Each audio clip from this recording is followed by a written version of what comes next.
जो अपना भाग है जो यूनिट 3 का, यानी जो सेपरेशन हिंदी व्याख्या आती है, उसमें एक श्लोक और है। और पहले भाग में हमने पहला श्लोक दिया था, अभी अगला श्लोक है जिसका हम सेपरेशन व्याख्या करते हैं। तो देखिए, हमें अक्षय प्राप्त करने के लिए व्याख्या को संदर्भ सहित करना होता है और उचित शब्दों में ही उसकी पूर्ति करनी होती है। कहने का मतलब प्रश्न इस प्रकार से अपना 10 नंबर का क्वेश्चन आता है जिसके हमें 250 शब्दों की लगभग व्याख्या करनी होती है। सेपरेशन व्याख्या करते समय किसी भी श्लोक की उसकी जो शब्द सीमा दी होती है तो उसके आसपास ही करनी होती है। ऐसे नहीं कि 50 शब्दों में उत्तर दिया और आप 100 शब्दों में कर रहे हैं, 100 शब्दों में उत्तर दिया आप उसको 50 शब्दों में कर रहे हैं, ऐसा नहीं होता।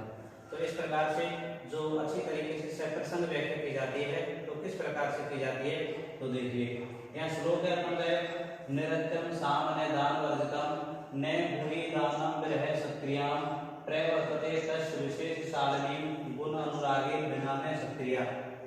यानी जब महाराज युधिष्ठिर एक ब्रह्मचारी वनेचर को महाराज दुर्योधन की उस राज्य विषयक एवं प्रजा विषयक अर्थात उसकी शासन व्यवस्था को जानने के लिए भेजता है, तो वह ब्रह्मचारी वनेचर संपूर्ण समाचार को जान करके और वह महाराज युधिष्ठिर के पास द्वैतवन में आ जाता है। आ जाने के पश्चात धीरे धीरे वह राजा दुर्योधन की उस शासन व्यवस्था के बारे में महाराज युधिष्ठिर से वर्णन करता है।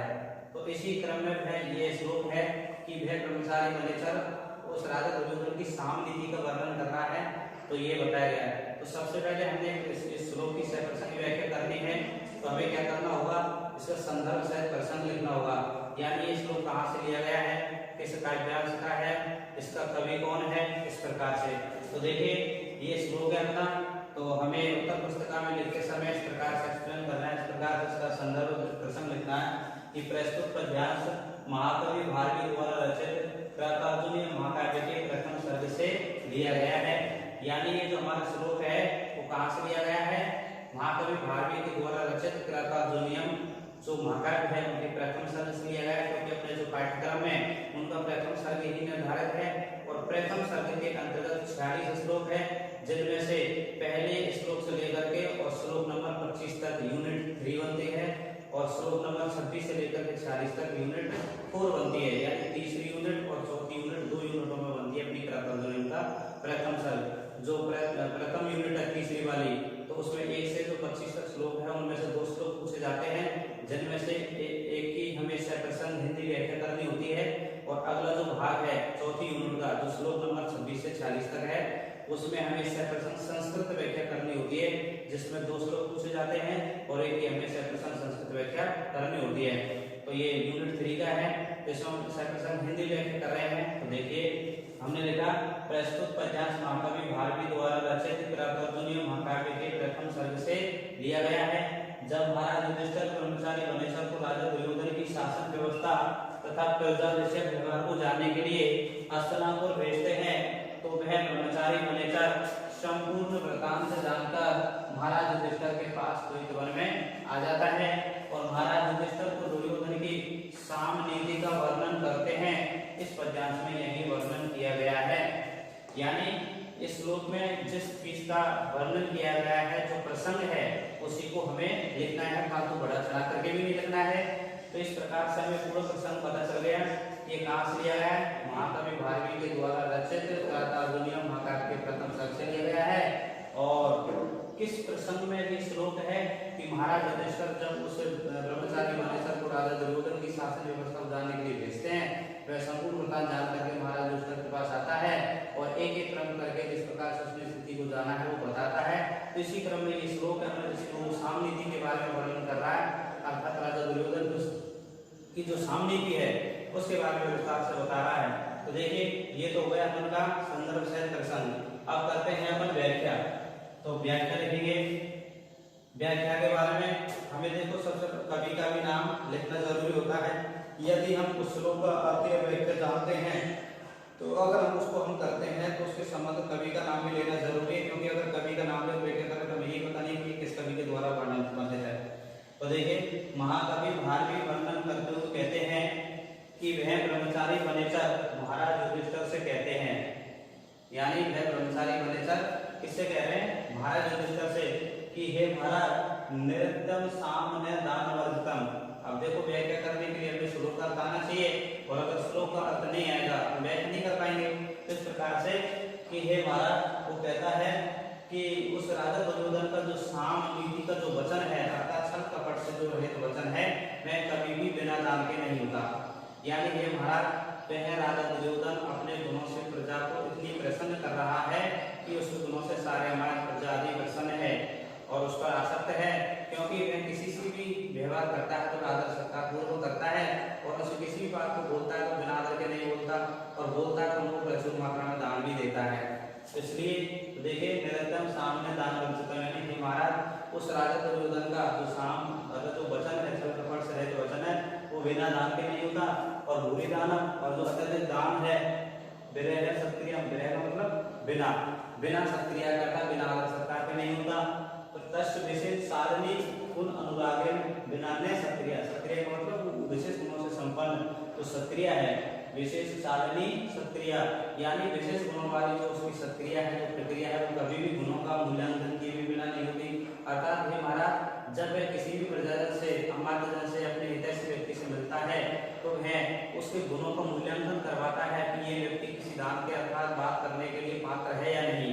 तो इस प्रकार से गुणों का मूल्यांकन करवाते हैं, फिर उनसे मित्रतापूर्वक व्यवहार करते हैं, और उन्हें जब किसी प्रकार से बात भी करते हैं तो वो प्रचुर मात्रा में दान भी देते हैं, और दान जो देते हैं वो भी बड़े आदर सत्कार से देते हैं। इस प्रकार उसके इन गुणों के कारण प्रजा उनसे प्रसन्न है। देखिए पहले किस प्रकार से करनी है। महाकवि भारवी वर्णन करते कहते हैं कि वह ब्रह्मचारी मनेसर महाराज युधिष्ठिर से कहते हैं कि हे महाराज, उस कुटिल राजा दुर्योधन का साम वचन अर्थात छल कपट से रहित वचन बिना दान के नहीं होता है, और अत्यधिक दान यानी जो भी जो दान देता है वो भी कभी बिना आदर के नहीं होता है, तथा विशेष गुणों से युक्त सत्क्रिया गुणों को मूल्यांकन किए बिना नहीं होती। कहने का मतलब वो जब किसी भी प्रकार से आदर सत्कार करता है, दान देता है, तो हमेशा सत्पात्र को ही दान देता है। अर्थात हे महाराज, वह राजा दुर्योधन जब किसी प्रजाजन तथा अपने हितैषी व्यक्ति से मिलता है तो वह उनका बड़ा आदर सत्कार करता है, और वह आदर बिना दान के नहीं होता, अर्थात वह उन्हें अत्यधिक मात्रा में दान भी देता है। परंतु महाराज यह भी सत्य है कि विशेष गुणों से संपन्न उसकी ये सत्क्रिया वो कभी भी गुणों का मूल्यांकन किए बिना नहीं होती है, क्योंकि वह पहले उनके गुणों के बारे में जानता है, तब उनका सम्मान करता है और उन्हें दान भी देता है। फिर आगे, इसलिए महाराज दुर्योधन के श्रेष्ठ आचरण के कारण अमात्य व प्रजागण सभी प्रसन्न है। इस प्रकार में राजा दुर्योधन अपने गुणों से प्रजा को आकृष्ट कर रहा है।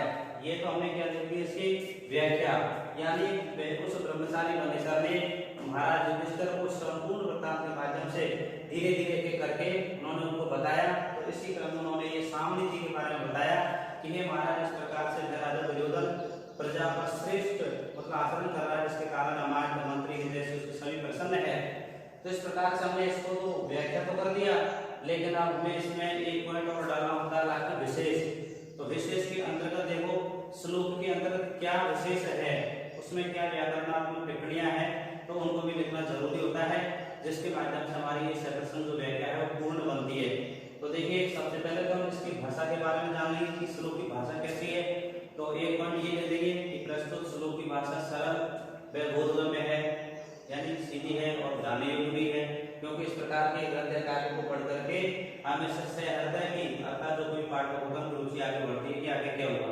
इसलिए शैली भी अच्छी है, भारवी ने अच्छी शैली का प्रयोग किया है। और दूसरा पॉइंट ये लिख सकते हैं, इसमें छंद कौन सा है, तो मैंने बताया आपको इस प्रथम सर्ग में टोटल 46 पद्य है, जिनमें लास्ट के 2 पद्यों को छोड़कर के सब में वंशस्तक छंद का प्रयोग किया गया है, जिसका लक्षण होता है जतो तु जरो वंशस्तम उदिरतम, अर्थात जिस श्लोक के चारों चरणों में अर्थात प्रत्येक चरण में जगन तगन जगन रगन के हिसाब से गण होते हैं, और इसमें प्रत्येक जो चरण होता है उसमें 12 अक्षर होते हैं। इस प्रकार से उसको हम वंशस्थ छंद कहते हैं। तो ये वंशस्थ छंद का भी पॉइंट हमने ले दिया। फिर आगे प्रस्तुत श्लोक में राजा दुर्योधन की दानशीलता का वर्णन हुआ है, और सही बात है। ये श्लोक में की कौन सा वचन है कि जो किसी प्रकार से ऐसी मित्रजन से किसी से भी मिलता है तो वो अत्यधिक अर्थात सम्मानपूर्वक लोगों से बोलता है, उन्हें अत्यधिक दान भी देता है और यह सब क्रिया उसकी बिना गुणों का मूल्यांकन किए बिना रहती है। अर्थात वह राजा दुर्योधन पहले गुणों का मूल्यांकन करवाता है और इस प्रकार का व्यवहार करता है। उनकी दानशीलता का वर्णन आ गया। अगले वीडियो में दुर्योधन एक कुशल राजनीतिक के इस वीडियो विभाजन हो रही है, क्योंकि इस प्रकार की जो नीतियों का पालन एक कुशल राजनीति ही करता है। इस प्रकार से प्रस्तुत श्लोक के माध्यम से उस राजा दुर्योधन का चरित्र कैसा प्रतीत हो रहा है कि वह एक कुशल राजनीति को जानने वाला है। इस प्रकार से हमने ये पॉइंट लिख दिया। आगे हम इसमें देखो अलंकार कौन सा है ये भी लिख सकते हैं। अगर हमें कोई संधि आ रही है, संधि से युक्त पद है या कोई समासित पद है, वो भी हम लिख सकते हैं। तो इस प्रकार से हमें व्याख्या करनी होती है। तो इस प्रकार से व्याख्या करने पर हम जो भी प्राप्तांक है वो हम पा सकते हैं। अर्थात इसका जो निर्धारित अंक होता है, जैसे 10 नंबर की है तो हम उसको 10 नंबर मिल सकते हैं। तो इस प्रकार हमको इसकी व्याख्या करनी होती है। पहले मैं आपको पहले श्लोक की व्याख्या बताई गई, इस श्लोक की व्याख्या बताई गई है। इस प्रकार से आपको अगले श्लोकों की भी व्याख्या करनी है। तो देखिए पहले श्लोक से लेकर के 25 श्लोक तक, यानी जो ये यूनिट 3 है, इसका प्रसंग एक ही है बस कि जब महाराज युधिष्ठिर एक ब्रह्मचारी वनेचर को राजा दुर्योधन की शासन व्यवस्था प्रजा जैसे व्यवहार को जानने के लिए जो भेजते हैं, तो वह संपूर्ण वृत्तांत को जान करके और महाराज युधिष्ठिर के पास द्वैतवन में आ जाता है और श्लोक में क्या क्या वर्णन किया गया है जिसके बारे में बताता है, वो आगे आगे वो लाइन उसकी आ दी जाएगी। ये तो जाएगा प्रसंग इसका। फिर व्याख्या है, इस प्रकार से जो श्लोक के अर्थ है अनुवाद उसको हमको व्याख्या करना है, अर्थात उसको विस्तृत करके लिखना है कि जिस प्रकार से उसकी स्थिति हो स्पष्ट हो जाए कि हाँ इस श्लोक में ये भी बताया गया है। फिर बाद में हमको ये विशेष रूप से 3-4 पॉइंट जो होते हैं आपको लिखने हैं। भाषा वाला लिखना है, अलंकार छंद वाला लिखना है, व्याकरणात्मक टिप्पणी वाला लिखना है और उसमें किस विशेष पॉइंट के बारे में बताया गया है वो भी लिखना है। और कोई ऐसी इसके अंदर सूक्ति आती है तो वो सूक्ति भी हमें नीचे उल्लेख कर देना है कि ये भी सूक्ति है जो हमारे मतलब बोलचाल की भाषा में भी जिसको हम प्रयोग करते हैं। तो इस प्रकार से हमें व्याख्या करनी होती है और ये व्याख्या लगभग उसमें शब्द सीमा दी होती है क्वेश्चन में कि आपको जैसे 250 शब्दों में करनी होती है, तो 250 शब्दों के अनुसार उसको व्याख्या करना होता है। तो हम बड़ा चढ़ा करके भी ले सकते हो ज्यादा, ना ही उसको हम इतना कम कर सकते हैं जिससे उनका अर्थ स्पष्ट नहीं हो पाए। तो इसलिए अक्षर प्राप्त करने की विधि यही है कि आपको उस प्रसंग व्याख्या को संदर्भ सहित व्याख्या विशेष संपूर्ण चरणों का हमें पालन करते हुए उसकी व्याख्या करनी है। धन्यवाद। इस प्रकार से यदि आपको अच्छा लगे तो चैनल को सब्सक्राइब करें और शेयर भी करें, लाइक भी करें और अपने जो एक दूसरे मित्र हैं जो संस्कृत अध्ययन कर रहे हैं, थर्ड ईयर क्लास में हैं, उनको भी इसको भेजें ताकि उनको भी इसका लाभ प्राप्त हो सके। आगे धीरे धीरे आपको जो आने वाली वीडियो है वो सब्सक्राइब करने के बाद मिलती रहेंगी और अब ये जो परीक्षाएं हैं वो भी होंगी। ठीक है, थैंक यू, धन्यवाद।